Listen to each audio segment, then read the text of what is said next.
हर हर महादेव। महाशिवरात्रि व्रत कथा। पूर्व काल में चित्रभानु नामक एक शिकारी था। जानवरों की हत्या करके वह अपने परिवार को पालता था। वह एक साहूकार का कर्जदार था, लेकिन उसका ऋण समय पर न चुका सका। क्रोधी साहूकार ने शिकारी को शिव मठ में बंदी बना लिया। संयोग से उस दिन शिवरात्रि थी। शिकारी ध्यान मग्न होकर शिव संबंधी धार्मिक बातें सुनता रहा। चतुर्दशी को उसने शिवरात्रि व्रत की कथा भी सुनी। शाम होते ही साहूकार ने उसे अपने पास बुलाया और ऋण चुकाने के विषय में बात की। शिकारी अगले दिन सारा ऋण लौटा देने का वचन देकर बंधन से छूट गया। अपनी दिनचर्या की भांति वह जंगल में शिकार के लिए निकला, लेकिन दिन भर बंदी गृह में रहने के कारण भूख प्यास से व्याकुल था। शिकार खोजता हुआ वह बहुत दूर निकल गया। जब अंधकार हो गया तो उसने विचार किया कि रात जंगल में ही बितानी पड़ेगी। वह जंगल एक तालाब के किनारे एक बेल के पेड़ पर चढ़कर रात बिताने का इंतजार करने लगा। बिल्व वृक्ष के नीचे शिवलिंग था, जो बिल्व पत्रों से ढका हुआ था। शिकारी को उसका पता न चला। पड़ाव बनाते समय उसने जो टहनियाँ तोड़ी वे संयोग से शिवलिंग पर गिरती चली गई। इस प्रकार दिन भर भूखे प्यासे शिकारी का व्रत भी हो गया और शिवलिंग पर बिल्व पत्र भी चढ़ गए। एक प्रहर रात बीत जाने पर एक गर्भवती हिरणी तालाब पर पानी पीने पहुंची। शिकारी ने धनुष पर तीर चढ़ाकर ज्यों ही प्रत्यंचा खींची। हिरणी बोली, मैं गर्भवती हूँ, शीघ्र ही प्रसव करूँगी। तुम एक साथ दो जीवों की हत्या करोगे तो जो ठीक नहीं है। मैं बच्चे को जन्म देकर शीघ्र ही तुम्हारे समक्ष प्रस्तुत हो जाऊंगी, तब मार लेना। शिकारी ने प्रत्यंचा ढीली कर दी और हिरणी जंगल की झाड़ियों में लुप्त हो गई। प्रत्यंचा चढ़ाने तथा ढीली करने के वक्त कुछ बिल्व पत्र अनायास ही शिवलिंग पर टूटकर गिर गए। इस प्रकार उसने अनजाने में ही प्रथम पहर का पूजन भी संपन्न हो गया। कुछ ही देर बाद एक और हिरणी उधर से निकली। शिकारी की प्रसन्नता का ठिकाना न रहा। समीप आने पर उसने धनुष पर बाण चढ़ाया।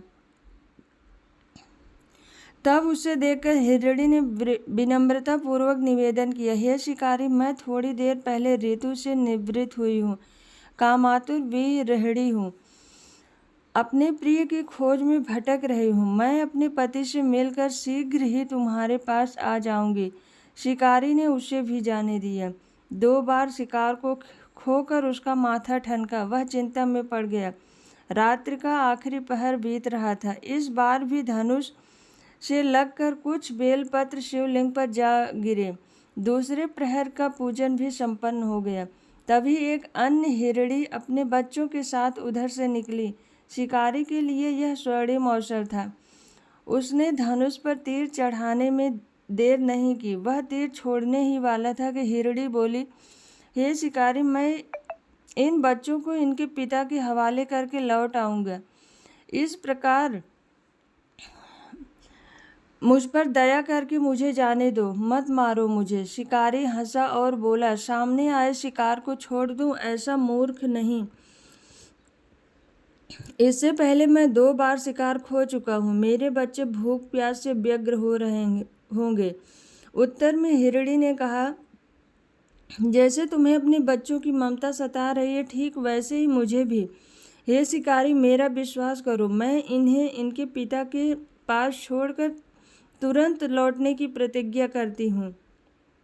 हिरणी का दुख भरा स्वर सुनकर शिकारी को उस पर दया आ गई।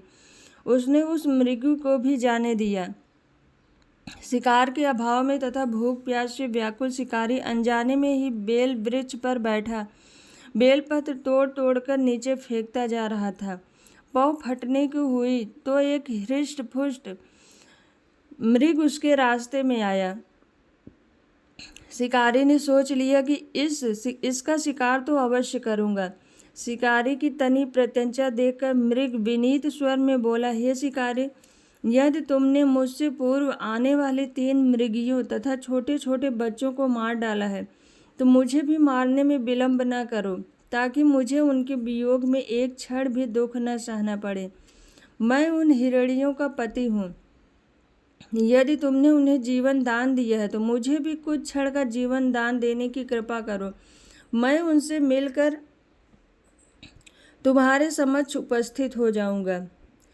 मृग की बात सुनते ही शिकारी के सामने पूरी रात का घटना चक्र घूम गया। उसने सारी कथा मृग को सुना दी। तब मृग ने कहा, मेरी तीनों पत्नियां जिस प्रकार प्रतिज्ञाबद्ध होकर गई हैं, मेरी मृत्यु से अपने धर्म का पालन नहीं कर पाएंगी। अतः जैसे तुमने उन्हें विश्वास पात्र मानकर छोड़ा है, वैसे ही मुझे भी जाने दो। मैं उन सब के साथ तुम्हारे सामने शीघ्र ही उपस्थित होता हूँ। शिकारी ने उसे भी जाने दिया। इस प्रकार प्रातः हो गई। उपवास, रात्रि जागरण तथा शिवलिंग पर बेलपत्र चढ़ने से अनजाने में ही पर शिवरात्रि की पूजा पूर्ण हो गई। पर अनजाने में ही की गई पूजा का परिणाम उसे तत्काल मिला। शिकारी का हिंसक हृदय निर्मल हो गया, उसमें भगवत शक्ति का वास हो गया।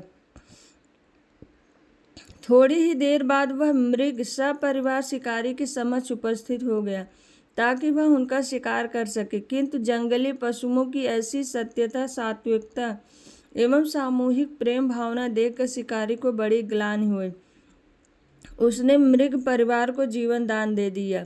अनजाने में शिव रात्रि के व्रत का पालन करने पर भी शिकारी को मोक्ष की प्राप्त हुई।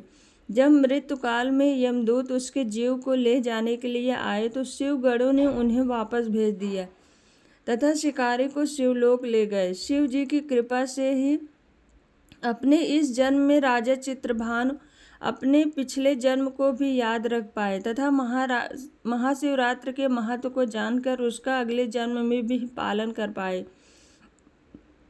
शिकारी की कथा अनुसार महादेव तो अनजाने में भी किए गए व्रत का फल दे देते हैं, पर वास्तव में महादेव शिकारी की दया भाव से प्रसन्न हुए।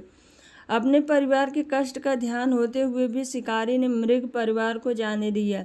यह करुणा ही वस्तुतः उस शिकारी को उन पंडित एवं पुजारियों से उत्कृष्ट बना देती है जो कि शिवरात्रि पर जागरण, उपवास एवं दूध, दही, बेलपत्र आदि द्वारा शिव को प्रसन्न कर लेना चाहते हैं।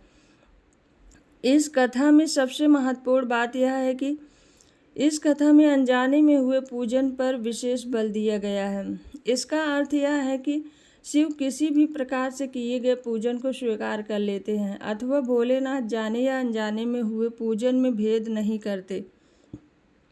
वास्तव में वह शिकारी शिव पूजन नहीं कर रहा था। इसका अर्थ यह है कि वह किसी तरह के किसी फल की कामना भी नहीं कर रहा था। उसने मृग परिवार को समय एवं जीवन दान दिया जो कि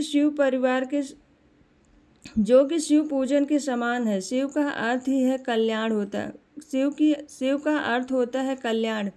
उन निरीह प्राणियों का कल्याण करने के कारण ही वह शिव तत्व को जान पाया तथा उसका शिव से साक्षात्कार हुआ। परोपकार करने के लिए महाशिवरात्रि पर दिवस होना भी आवश्यक नहीं है। पुराण में 4 प्रकार की शिवरात्रि का पूजन होता है: मासिक शिवरात्रि, प्रथम आदि शिवरात्रि तथा महाशिवरात्रि। पुराण वर्णित अंतिम शिवरात्रि है नित्य शिवरात्रि।